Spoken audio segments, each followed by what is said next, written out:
So what's up, man? How you been?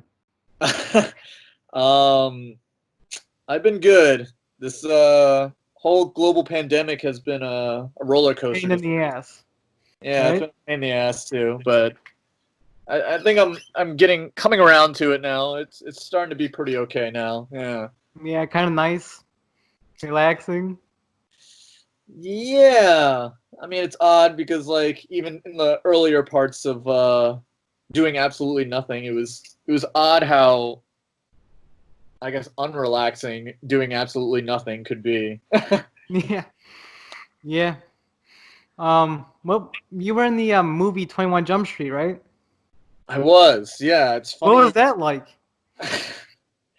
Uh, that was probably one of the better shooting experiences I've had because, for one, that was like the first movie I was on, and despite that being my first movie, it was also like the one I was on the longest. So even though I've been on like other movies that were, cool experiences or there were cool people on them, the fact that I got to be on that movie for, I mean, I forgot exactly the amount of time, but I was on it for at least over a month. It might have been like up to a month and a half. So you really got to know the other cast, the crew members, and all that. It was, yeah, that still might have been my favorite shooting experience, even though it was my first, uh, at least large scale shooting like acting experience. Yeah.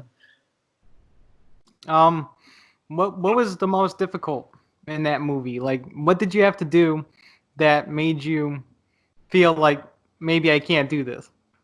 Uh, it was interesting because I guess, I mean, to be perfectly honest, like a lot of it, like I had a fairly small role, even though I appear in it like quite a bit. And like going into the movie, looking at the script, I have like two scripted lines. But when we were shooting every scene, like the script was not even really what we were following. It was almost just like a loose guideline, and we were just like everyone was just kind of improvising and stuff. So when people would say like, "Oh, like how much of you are gonna is gonna be in the movie?" I'd be like, "I don't know. It could either be a lot or like two lines." And unfortunately, like the way it ended up just being two lines because uh, I think just like with the nature of like those types of movies when there's a lot of improvisation, like I remember hearing a story about the second movie, 22 Jump Street. They said the first cut was like 3 hours. So like you're just gonna have to kill babies. Like you have to pick and choose what makes the most sense for the movie. So I would say that was kind of the hardest thing was like because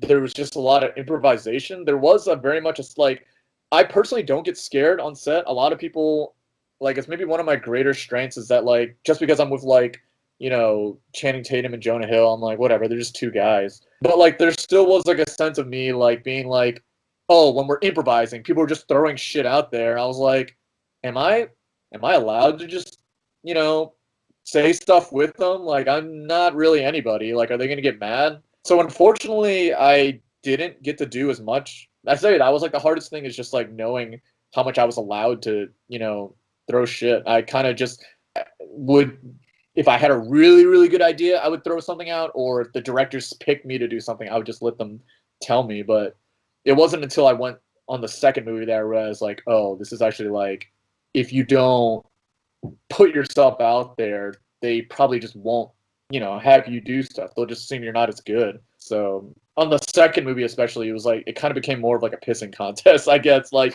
who could be the funniest at any given moment. Whereas on the first movie, I was just like, I this is my first rodeo. I'm not gonna, pretend like I know what I'm doing. I guess.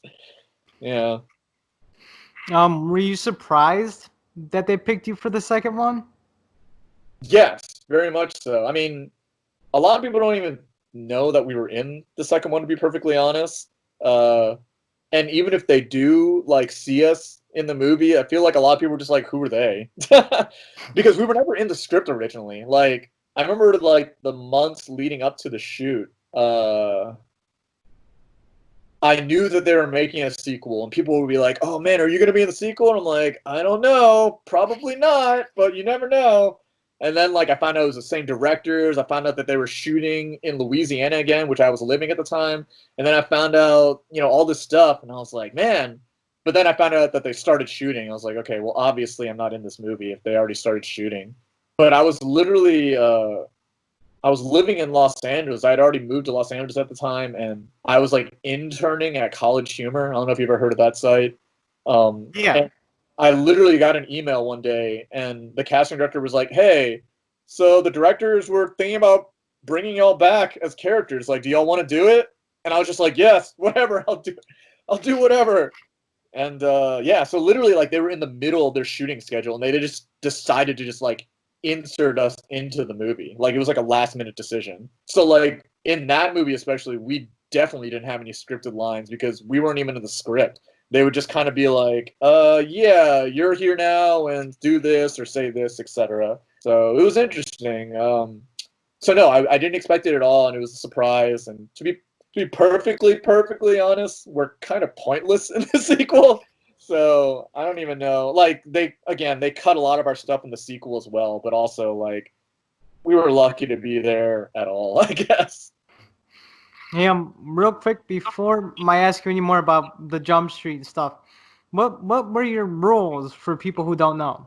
Oh, geez, Like, yeah, we can talk about that. So I mean, in the first one, uh, the whole thing is Channing Tatum is the cool guy, Jonah Hill's like the nerdy guy, but they get their schedules mixed up. So Channing Tatum ends up going to like an AP chemistry class. I think I have honestly haven't seen the movie in years either. He goes to like an AP chemistry class, and he has to like hang out with they just refer to us as the nerds. I guess I'll just own that. I guess. So yeah, we were just like the nerdy kids that he hangs out with. And my particular character was named Roman. It was what was his name? Shit, Zach. Jang? Nah, I forgot what the other guy's character's name. Anyways, my character's name was Roman, and I was one of the three kids that he just hangs out with from his AP chemistry class. And then we like assist him in going to prom and like hacking phones or something. And then in the second one, we became like the interns on the 22 Jump Street unit. So we were hanging out with what's his name, Ice Cube, more in that one. that must have been interesting. What did you say to Ice Cube? To be perfectly honest, as far as like my dynamic with people on set, I got to get pretty close with Channing Tatum. Obviously, he had to like be our friend, so like it behooved him to actually befriend us. So on the first movie, yeah, I was actually like, we got to know Channing pretty well.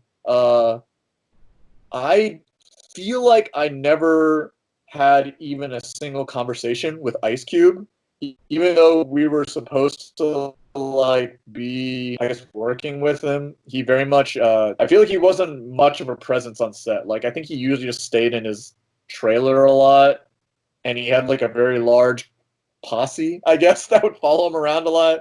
So yeah, I don't feel like I got to talk to Ice Cube very much. All right. Um, what other movies have you been in for people who don't know? Since 21 Jump Street and Uh, Jump Street. After 21, or yeah, did 21 Jump Street. I was also in the movie Now You See Me, which was like a magician movie. That was like a small role. Uh, I was in The Big Short, which is like maybe one of the like most recognizable things I've been in. That was like a 2000. That was like a like one of the Oscar movies during the 2015 year. Um, and also I had a part in the movie Captain Marvel, but they cut it out. But you can see it in like the deleted scenes, I guess, if you so inclined. Other than that, I've had a couple of experiences in like various TV shows, and I live in Los Angeles now, so a lot of like internet stuff I've been on. Like I worked at like BuzzFeed and yeah, College Humor, those type of things. So yeah, Have you been on any of the BuzzFeed videos? I have been in a handful of BuzzFeed videos. Yeah. Um, Some of them are terrible. Some of them are pretty amusing. I don't know. Probably the one that I like showing the most is I did one of those like spicy noodle challenges, and I didn't realize I would have as strong of a reaction as I did, but I kind of almost like they like almost sent me to the hospital because they're like, "Holy shit, you're like reacting way worse than everyone else," and I'm like, "Yeah, this is pretty intense." Well, there you go, guys. Now you know it's not fake on BuzzFeed. Yeah, it's Stuff's not. real. Yeah, just for whatever reason, I have apparently a very hard reaction to extreme levels of spice. Yeah, yeah. Back to you, talking about the movies. Have you been to the Oscars? No. So 2015 would have been the closest time that I got to do any of that type of stuff. So 2015 was the year I was in The Big Short. I have like I don't know if you've seen that movie. No. Oh, you have? Okay. Well, I've heard of it, but I don't think I've seen it. It's fine. Not everyone has seen everything. So yeah, I was in The Big Short. I had like a fairly like a shorter part. I was only on it for 2 days. But the part that I had, like the movie has like a series of like anecdotes where like a character will like turn to the camera and like directly address the audience.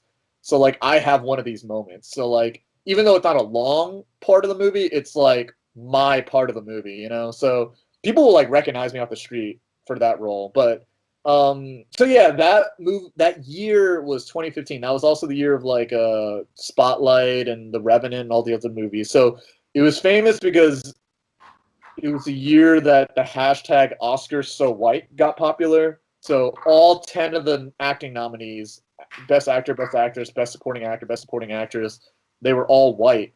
So this movie was a movie that was known for just having all white leads. So as I think part of their like campaign to be like, our movie's not that white, they invited me. I mean, I don't know officially, but they invited me to like all the parties. They invited me to the Golden Globe party. They invited me to sit down at the SAG Awards, which is the Screen Actors Guild Award. They were nominated for like best ensemble. I got to sit at the table with everyone. So like I was sitting across from like Ryan Gosling. Christian Bale was like, you know, next to me. I ate Steve Carell's food. But yeah, I'm pretty sure the only reason I was there is because they needed to like diversify their table to not, seem as bad. Do you still keep in contact with some of the celebrities? Um, I would say currently the people maybe that I'm closest with are just like the other guys who played the nerd. So Johnny Pemberton, jeez, I forgot his name. I mean, whatever. It's his fictional name that no one ever really even mentions. But and then Dax Flame, who played the Zack character. I haven't seen him in a while. He's just as odd as he is on camera as he is in person. So like, I try to keep up with him at least like once a year, but yeah, I don't know. We don't really have that much in common, I would say. Johnny Pemberton, he invites me. He's like a stand-up comedian, so he invites me to his show. So I show up whenever he advertises something, and he invites me to like his birthday party, and crawfish that I go to. So yeah, those guys I keep in touch with. Other than that, one of the directors in particular, I was kind of close to. Like I am more of like a filmmaker primarily, or at least like I came into the film industry wanting to be more of a director, writer. So the director is the one I wanted to get to know more. So Phil Lord, even though there's two directors for the movie, but Phil Lord's the one that I kind of keep in touch with the most. So yeah, I would say those two are the ones that I see. I mean, like for example, like last time I saw Jonah Hill was at the Golden Globes party, and he recognized me. He's like, "Oh, Stanley." I was like, "Oh shit, you remember me?" He's like, "Yeah." So it's not like they don't know who I am, but yeah, yeah. The last time I was seeing like those guys was like 5 years. Would you say it's easy would you say it's easy to get into acting if you know where they're shooting? I mean, it's potentially easy to just get into acting. A lot of people are under the assumption that I just kind of like farted my way into it, but I mean, in a way, I maybe kind of did. I at least like took classes. I did know about acting. I did know I was in the industry, but yeah, 21 Jump Street was only my second audition I ever had. So like, I kind of lucked out in that like this. I mean, at this point, my biggest job was my second audition. Like, how many people can say that? But that's not the norm. Obviously, there are way more people that have been going for longer than I have and are still fighting for their first gig. So yeah, I mean, yeah, by and large, no, it's not easy to get into this, but there's potential for stuff like that. There was a guy in my acting class. He said that he like moved to LA. He was like really young. I think he was still a teenager, but he was really young and he was like moved to LA and he like wasn't doing so hot in the acting game. And he said he was just sitting on a bench and like I think said he was crying or he just looked really upset. And then he said Luke Wilson like went up to him, was like, "Hey man, why are you so sad?" And he's like, "Oh, I'm an actor and I'm not doing so well." And then like Luke Wilson, he's like an actor and I Yeah. don't know, and bombs and stuff like that. But like he said Luke Wilson just like took him under his wing and like put him in his next movie and then like got him an agent and all this stuff. So like yeah, it's potentially easy if Luke Wilson just feels sorry for you and gives you your career. But Maybe I should reach out to Luke Wilson. I mean, you never know. I mean, some people have crazy stories like that. Yeah. Do you have any hobbies besides acting? Uh, yeah. I used to be really into like playing like video games, like competitive like fighting games. I don't know if you know like Street Fighter and Tekken, those type of games. I was like very much in like the tournament scene for those. I haven't competed actively in over 5 years, but I still watch it a lot. So yeah, video games is like a big thing. Even though I don't play anymore, I like watch people play video games all the time. So like that's my excuse for not being productive is that I'm not playing video games, but I watch people play them more than is probably healthy. And then I don't know, I like cooking a lot. Our food, so I get out to eat a lot and I cook and stuff. Yeah, and just making my own stuff. Like, yeah, I would say those are kind of like my three pillars of interest is like film, video games, and food.